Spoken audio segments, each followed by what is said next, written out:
Bonjour à tous, bienvenue dans cette nouvelle vidéo et sachez qu'aujourd'hui je suis très heureux. Pourquoi cela? Eh bien parce que c'est la première fois que nous allons enfin pouvoir parler véritablement du film 4 Fantastiques prévu pour 2025. Et je peux vous dire que c'est l'un, si ce n'est le film que j'attends le plus, hormis bien évidemment les films Avengers, Avengers Secret Wars, etc. qui seront normalement l'apogée de la saga du multivers. En fait, pour celles et ceux qui ne sont pas particulièrement familiers avec l'univers Marvel, ou du moins l'univers des comics, sachez que les 4 Fantastiques sont vraiment importants. Alors, non pas parce qu'ils sont archi puissants comme pourrait l'être un Thor ou une Captain Marvel, non, mais plutôt parce que ce sont eux qui ont relancé, et en vrai on peut même le dire, sauver l'entreprise Marvel Comics, véritablement. Bon, je vous avoue que je suis en train de vous préparer en ce moment une vidéo sur ce sujet.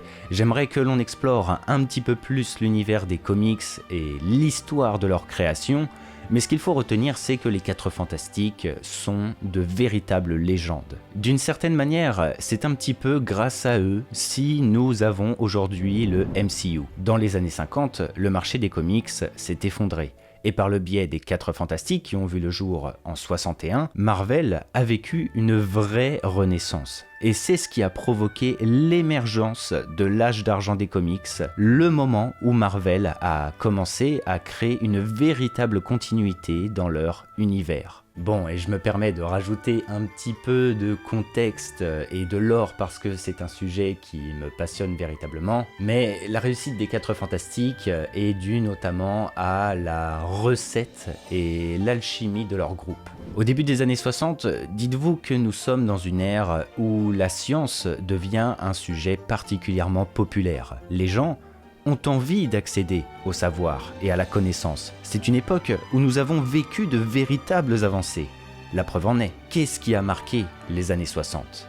La fameuse conquête spatiale, qui a duré près d'une décennie. Par conséquent, quel thème est particulièrement en vogue à ce moment-là ? Eh bien c'est la science-fiction. Les années 60, c'est l'abondance de contenu lié à ce sujet. Malheureusement, c'est aussi un thème qui peut très vite devenir compliqué ou très ambigu, si vous voyez un petit peu ce que je veux dire par là. Et c'est justement à ce moment-là que les 4 Fantastiques vont intervenir. Tout comme Spider-Man, qui est l'autre grande légende de Marvel, les 4 Fantastiques, ce sont simplement une famille. Ils correspondent à l'archétype de la famille classique américaine des années 60. Contrairement aux autres héros qui vivent de grandes aventures et auxquels nous pouvons avoir du mal à nous reconnaître en eux par moments, eh bien les 4 Fantastiques ce sont simplement des profils dits classiques à qui il est arrivé un accident leur octroyant des pouvoirs. Et cela peut vous sembler vraiment basique ce que je suis en train de vous raconter là, voire même redondant dans tout ce qui est super-héros. Mais dites-vous que c'est vraiment les 4 Fantastiques et Spider-Man qui ont amené cette mécanique de personne lambda qui va subir un accident lui octroyant des pouvoirs. Et vous connaissez le futur, de par la multitude de héros qui vont vivre le même destin, mais c'est quelque chose qui à l'époque va plaire énormément et permettre au lecteur de se reconnaître au travers de la bande dessinée, contrairement par exemple à un Namor qui est un homme vivant sous l'eau avec des pouvoirs dès la naissance. Bref, je pourrais en parler pendant des heures de tout ça, ce n'est pas pour rien si je vous prépare une vidéo à ce sujet. Venons-en à l'annonce et à l'affiche des 4 Fantastiques. Pour la Saint-Valentin, Marvel a décidé d'enfin nous montrer le casting du film par le biais d'un magnifique poster. Pedro Pascal incarnera donc Reed Richards alias Monsieur Fantastique. Vanessa Kirby, qui, attention, n'a pas de lien de parenté avec Jack Kirby, l'un des créateurs des 4 Fantastiques, sera Susan Storm, la femme invisible. Joseph Quinn jouera la Torche Humaine et Ebon Moss Backrack, la Chose. Que pensez-vous de ce casting? Je suis très curieux de lire vos avis en commentaire. Perso, ça me fume de me dire que Pedro Pascal sera Monsieur Fantastique. Bon, après, on savait que Marvel voudrait forcément un acteur dit majeur pour jouer la légende Reed Richards, Mais voilà, je sais pas, ça me termine. Des fois j'ai des petits éclairs de lucidité où je me dis attends, c'est vraiment Pedro Pascal qui va jouer Reed Richards? Bref, c'est assez fou, on s'éloigne un petit peu du sujet. Bien, on rigole, mais en vrai si nous faisons une vidéo sur l'annonce du casting, c'est parce qu'il y a vraiment pas mal de choses à dire. En fait, le poster est cool, il est très sympa, mais il est bien plus que ça. Ce n'est pas qu'un simple poster. Ce que je veux dire par là, c'est qu'avec cette affiche, Marvel nous raconte déjà une histoire. L'histoire des 4 Fantastiques. Nous sommes à un stade où la communication et la promo du film font partie intégrante du lore. L'une des rares choses que nous savions à propos du film 4 Fantastiques, c'est la déclaration, il y a déjà 1 an ou 2, de Kevin Feige nous affirmant que le long métrage ne serait pas une véritable origin story, dans le sens où on la connaît déjà tous, la véritable histoire des 4 Fantastiques. Ces derniers sont des légendes très populaires de l'univers des comics. Ils ont déjà vécu 3 itérations sur grand écran, et il y a tellement à nous montrer les concernant. Ils ont vécu tellement d'aventures que ce serait un peu une perte de temps de revenir encore une fois sur leurs origines, l'accident qui leur ont donné des pouvoirs, etc. En fait, cela rappelle un petit peu le cas de Spider-Man, dont l'histoire est d'ailleurs très similaire à celle des 4 Fantastiques. Le personnage est connu mondialement. Il a déjà vécu plusieurs itérations de films, son histoire, on la connaît déjà tous, et par rapport à ça, du coup, quand Tom Holland est apparu pour la première fois dans le MCU, c'est par le biais du second trailer de Captain America Civil War. Et je peux vous dire que son annonce en disait déjà long. Spider-Man apparaît lors de la célèbre confrontation entre les héros et intervient pour voler le bouclier de Captain America. C'est la première fois qu'on voit Spidey dans le MCU et implicitement on assimile déjà beaucoup de choses. Il est déjà en tenue. Il a déjà ses toiles, il a déjà été approché par Tony Stark alias Iron Man. Il est teasé pour déjà affronter les grandes entités du MCU de 2016. Cela veut dire que nous avons en face de nous un Spider-Man déjà bien établi. Ce qui veut dire, du coup, que l'on va skip la mort d'Oncle Ben, la morsure d'araignée, la découverte des pouvoirs, etc., etc. Tout ça, c'est marketing à la base et cela fait partie intégrante du lore. Si nous revenons sur le poster des 4 Fantastiques, je pense que vous comprenez désormais où je veux en venir, mais ce dernier nous dévoile déjà énormément d'informations concernant le groupe et concernant leur film du coup bien évidemment. Reed et Suzanne sont déjà en tenue de super-héros. Les 4 personnages sont déjà en train de vivre ensemble dans la même maison. Ben Grimm est déjà devenu la chose. Le tableau derrière nous montre qu'ils ont déjà vécu leur période d'astronautes et de conquête spatiale. Ils ont déjà des tasses avec leur logo comme image de marque. Il y a même la présence d'Herbie, le petit robot créé par Reed Richards pour l'animé Fantastic Four de 1978, puis apparu 1 an plus tard dans les comics via Fantastic Four 209. Également, je pense que vous l'avez tous remarqué, mais il y a aussi une vibe très old school dans l'affiche. Les tenues sont celles de l'époque. Herbie, j'ai l'impression qu'il a été volontairement downgrade ou réduit en petit robot automate pour accentuer l'ancienneté, car normalement il a genre un écran pour constituer son visage, un peu comme le robot là dans Loki. La photo de Ben Grimm en tenue de cosmonaute reprend exactement la même que la célèbre photo de Neil Armstrong là en 69, le premier homme à avoir marché sur la Lune, et l'information que vous avez tous vue, la chose est en train de lire un magazine Life de 1963 avec le président de l'époque, Lyndon B. Johnson, en couverture. Sans parler évidemment du logo de Marvel Studios qui reprend le visuel de Cinérama, qui est une enseigne qui a vu le jour pareil en 63. Hello, Steven. Didn't you guys chart in the 60s? C'est à partir d'ici que les véritables problèmes commencent. Cette citation de Doctor Strange face au Reed Richards 838 a été réutilisée à de maintes reprises sur les réseaux. Bon, évidemment, c'est une référence à l'apogée des 4 Fantastiques par rapport aux comics dans les années 60. Mais désormais, avec l'annonce, Il y a un double discours qui fait complètement sens. Le film des 4 Fantastiques devrait se dérouler dans les années 60. Moi perso, c'est une idée que j'aime beaucoup par rapport à l'hommage fait à l'équipe des 4 Fantastiques dans les comics et l'importance qu'ils ont là-bas, surtout à cette période. Et bien évidemment, du coup, qui dit film des années 60, bah cela apporte quand même un beau lot de mystère. Bon, déjà le premier détail qui me turlupine un petit peu se trouve déjà dans l'affiche.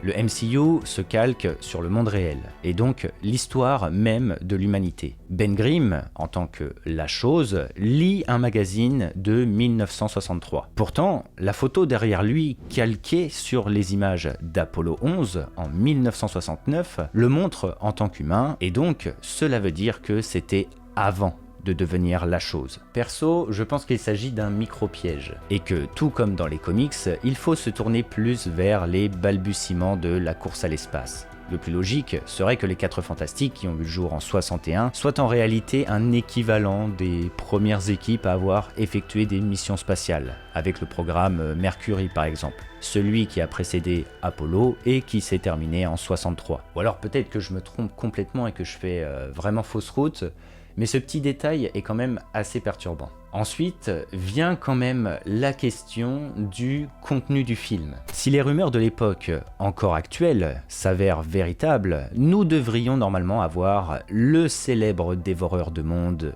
Galactus en tant que vilain du film, accompagné très certainement par le surfeur d'argent. Je pense très clairement qu'il y a un désir d'adapter les comics 4 Fantastiques de 1965, nous montrant la première apparition de Galactus, et qui a complètement marqué un tournant dans l'histoire des comics à l'époque. Si vous voulez en savoir plus, je vous invite bien évidemment à voir ma vidéo Pourquoi Galactus est si unique. En revanche, comment expliquer la transition temporelle?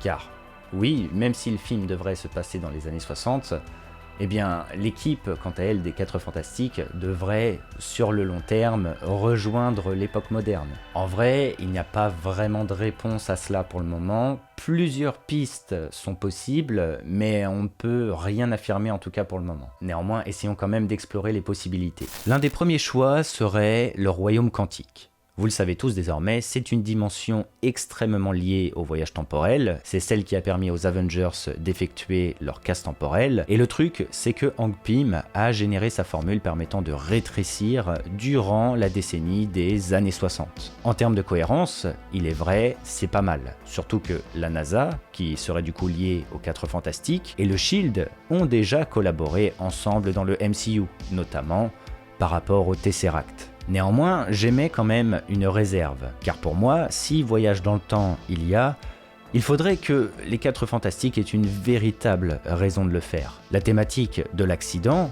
qui est déjà foncièrement populaire et vue et revue, sera déjà abordée en plus avec la conquête spatiale. C'est comme ça qu'ils ont des pouvoirs. Ensuite, l'idée d'être piégé dans le champ quantique, bah ça on l'a quand même déjà vu pas mal avec Janet Van Dyne, on l'a même eu avec Kang dans Ant-Man 3, donc en vrai, j'attends mieux quand même pour les 4 Fantastiques. Surtout que dans les années 60, si on nous amène le champ quantique pour effectuer le voyage dans le temps des 4 Fantastiques, bah ce serait forcément un accident, puisque la maîtrise de ce dernier s'effectuera au 21e siècle par le biais de Scott Lang qui a réussi pour la première fois de l'histoire à en revenir. Et puis, ce n'est que mon avis, mais lier les 4 Fantastiques aux particules de Pym, bah déjà je trouve que c'est un peu réducteur pour le lore d'Ant-Man, puisque cela veut dire que les 4 Fantastiques sont liés au projet, et surtout, bah, on en aurait entendu parler. Ce qui est arrivé à Janet par exemple, c'est connu au sein du SHIELD.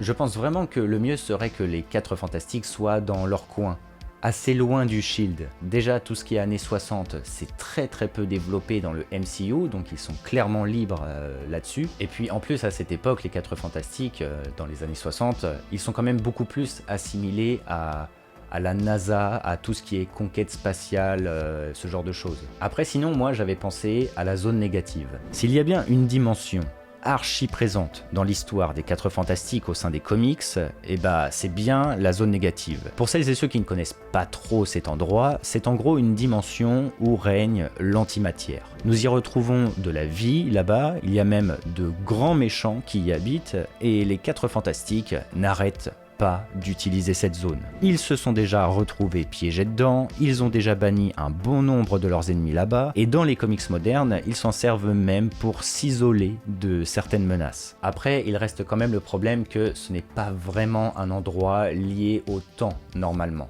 À part si Marvel souhaite réadapter complètement l'endroit, la zone négative est simplement liée à l'antimatière, c'est tout. Enfin, sinon, 2 idées me paraissent quand même assez probables.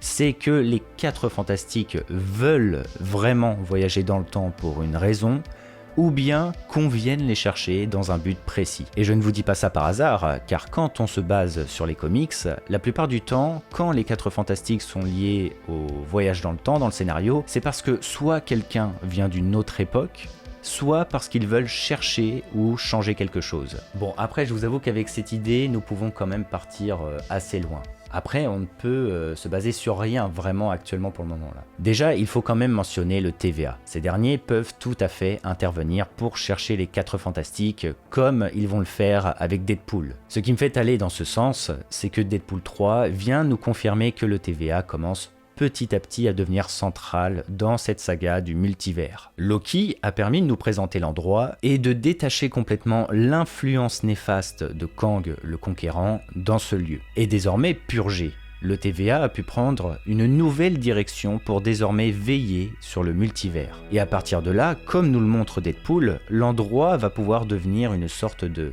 hub central pour nos héros, afin d'accéder à n'importe où et n'importe quand dans le multivers. C'est clairement le seul endroit qui va permettre à la fois de réunir, s'armer et accéder au multivers pour, par exemple, je ne sais pas moi, un petit Secret Wars. Sinon, comme je vous l'ai dit, ce ne serait pas surprenant pour moi que les 4 Fantastiques souhaitent d'eux-mêmes voyager dans le temps. Du moment qu'ils n'ont pas d'accroche du style les enfants de Reed et Suzanne, bien que je pense quand même que c'est un petit peu tôt pour les amener, ou encore le Baxter Building, c'est-à-dire leur célèbre QG où se trouve l'entièreté des travaux de Monsieur Fantastique et où travaillent justement aussi leurs employés, pour moi ils n'ont aucune raison sans ça de rester dans les années 60. Mais revient quand même la question de la technologie. En vrai, je ne sais pas trop quoi en penser, mais pas sûr qu'ils vont adapter le fait que Doom ait déjà créé une machine pour voyager dans le temps dans les années 60, comme dans les comics. Car oui, c'est bel et bien Dr Doom, ou Fatalis si vous préférez, qui a découvert le voyage dans le temps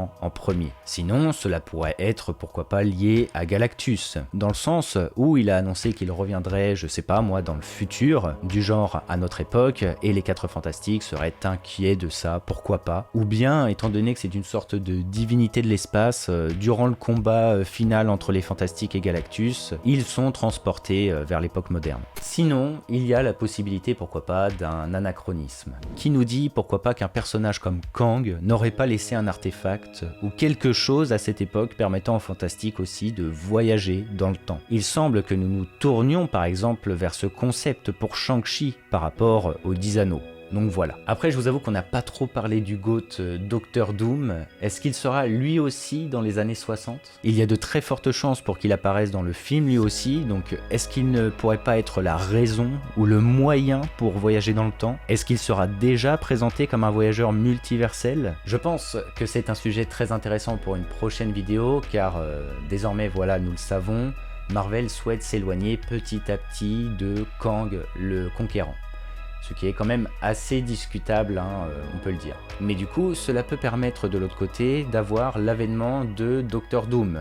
Néanmoins, il ne va pas falloir tarder quand même. Mais bon, on garde tout ça pour une prochaine vidéo. En attendant, j'espère que cette première sur les 4 Fantastiques vous a plu et vous aura fait plaisir. J'étais très heureux de mon côté d'avoir enfin pu vous parler de ces légendes. Comme je vous l'ai dit, les 4 Fantastiques, c'est vraiment le film que j'attends le plus et qui ne doit absolument pas, pour moi, être raté. Les dernières itérations du groupe sur grand écran n'ont jamais vraiment pris. Et j'espère vraiment du coup que cette fois-ci, l'équipe marquera un tournant pour le MCU. Après bon, peut-être que je m'emballe un peu trop. N'hésitez pas à me faire part de vos avis et de vos idées en commentaire. N'oubliez pas le petit pouce bleu et surtout à vous abonner pour ne pas manquer les prochaines vidéos. Sur ce les amis, c'était Argorok. Allez, ciao tout le monde.